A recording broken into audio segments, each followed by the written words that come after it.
The United States, or as some may say, the land of the free and home of the brave, has many problems internally that just get swept under the rug or are just chosen to be ignored.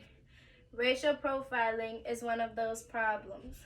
Racial profiling is defined by the dictionary as the use of race or ethnicity as grounds for suspecting someone of having committed an offense. Just recently has racial profiling gained more awareness because of the terrible things that have happened. My name is Azlin Castillo, and today I am going to inform you more on racial profiling by discussing about the effects it has on society, like how it perpetuates instead of fights racial stereotypes, how minorities and immigrants are getting discriminated and or hurt, and how it makes America being the land of the free a myth. Although many do not think this might be an issue because they don't see it as often, people need to learn how to fix this or what they can do to help to make our country more united and make it a safe environment for everyone. Racial profiling is one of the reasons racial stereotypes still exist. Let's talk a little bit about what happened to Yale student Lole Senyabola, as explained by Karma Allen. Lole Senyabola is a 34-year-old grad student who was racially profiled by another student at Yale University. Senyabola said she had fallen asleep while working on a paper in her common room of her dorm when a white female student told her she could not sleep there and called the police. Even though Senyabola was a Yale student and she had every right to be there, the police still questioned her because of her skin color. Just because of Senyabola's race, she was accused of trespassing when she had every right to be there since she lived and studied at Yale University. The use of racial profiling is strengthening all the race-based stereotypes.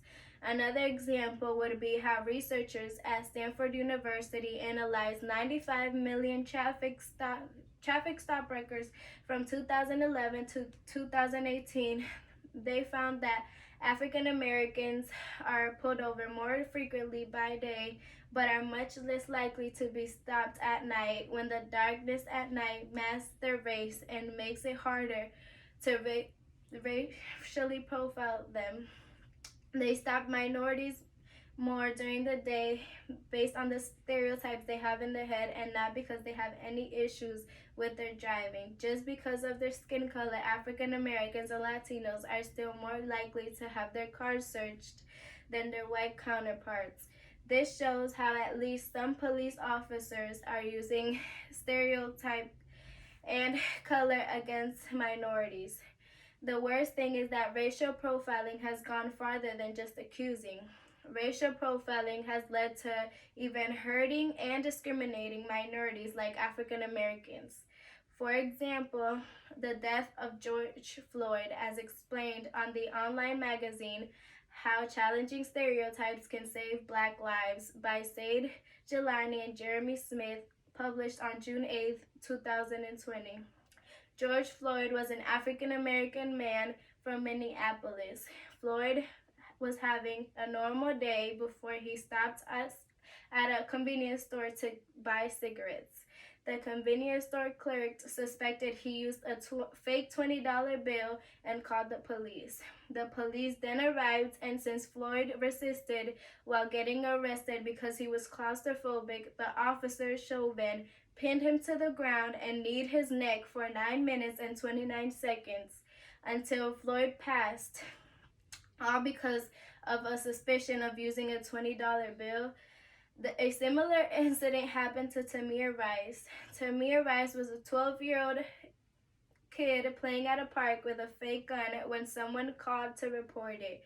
Since he had a dark complexion, he was considered a threat, and when police responded, Officer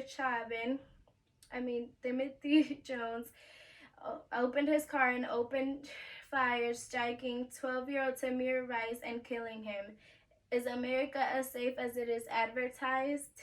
There are a lot of factors that prove that America is being the land of the free is fake, and racial profiling is one of them. The fact that minorities are scared to live their daily life from sleeping to driving. Bringing back Lole Senyabola, she was sleeping in her dorm common room when she was woken up to the police. This proves that African Americans can't even feel comfortable enough to fall asleep in a public area. Also, the fact that minorities are mostly stopped during the day because police officers can see their skin color. They even have to be scared of driving. But America is the land of the free, right? The fact that minorities, from children to adults, fear even going out in public is ridiculous. George Floyd was killed because he was falsely accused of using a fake $20 bill at a corner store. Or should I say, because of his skin color. Tamir Rice was killed because he was playing at a park with a fake gun.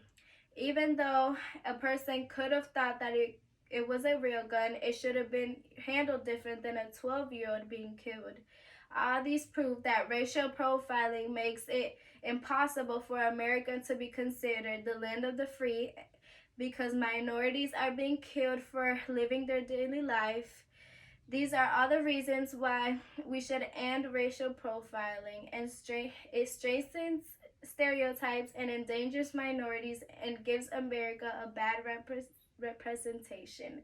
Thank you so much for listening.